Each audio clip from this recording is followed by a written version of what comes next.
পিলখানা হত্যাকাণ্ডে নিরপরাধ বিডিআরের সদস্যদের চাকরিতে পুনর্বহাল ও ক্ষতিপূরণের দাবিতে কেন্দ্রীয় শহীদ মিনারে অবস্থান কর্মসূচি পালন করছেন বিডিআরের সদস্য এবং তাদের পরিবারের স্বজনেরা।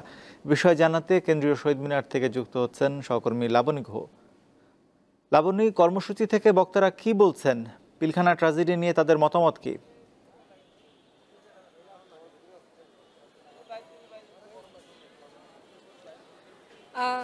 পিলখানা হত্যাকাণ্ডের সুষ্ঠু বিচারের দাবিতে আজ সকালে কেন্দ্রীয় শহীদ মিনারে জড়ো হয়েছেন বিডিআর হত্যাকাণ্ডের বিভিন্ন মামলার সাজা পেয়ে যারা মুক্তি পেয়েছেন সেই সমস্ত বিডিআর সদস্য এবং শহীদ হয়েছেন যারা তাদের স্বজনেরা।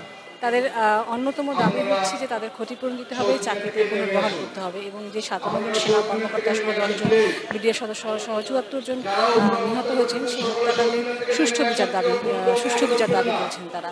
সকালের অনুষ্ঠানে এসেছিলেন বৈষম্যবিরোধী ছাত্র আন্দোলনের অন্যতম সমন্বয়ক মাহিন সরকার।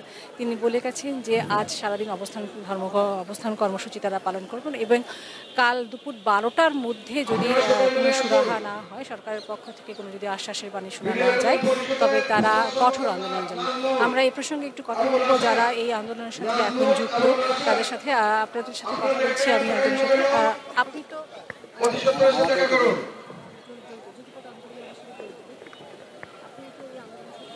হ্যাঁ, আমি আন্দোলনের সাথে যুক্ত আছি। শুধু আমি না, আমাদের বাংলাদেশের 64টা জেলা থেকে আমরা আসছি। আমাদের ন্যায্য দাবি অধিকার আদায়ের লক্ষ্যে আমরা আসছি। আচ্ছা, আমি বিডিআর কল্যাণ পরিষদের কেন্দ্রীয় প্রচার সম্পাদক।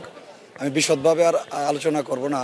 গত 5 আগস্টের পরে আপনারা অলরেডি জানেন আমাদের 2-3টা বা 5-6টা ন্যায্য দাবি নিয়ে আমরা গত 7 মাস যাবৎ আমরা সুশৃঙ্খলভাবে বিভিন্ন ধরনের আন্দোলন করে আসছি। সেটা অনলাইনে আপনারা অলরেডি জানেন।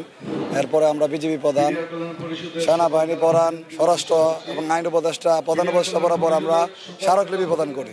এই পর্যন্ত আমাদের দাবি দেওয়াগুলো নিয়ে সরকারের তরফ থেকে কোনো ফিডব্যাক পাই না। যাই হোক, আজকে আমরা শহীদ মিনারে অবস্থান করছি একটা কারণেই।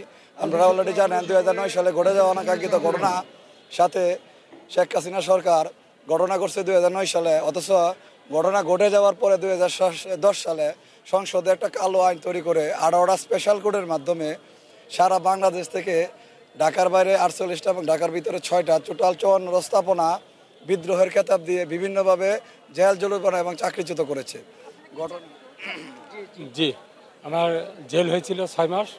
জেলের পর আমি বেরোয় আসছি যাতে আমাদের সবার 18,519 জন বিডিআরের যাতে আমরা সুযোগ সুবিধা সহ চাকরিতে পুনর্বহাল হতে পারি, এটাই আমাদের মূল দাবি। রাজীব, কেন্দ্রীয় শহীদ মিনার থেকে এই ছিল আমার কাছে সর্বশেষ। রাজীব। লাবণী গুহ, আপনাকে ধন্যবাদ।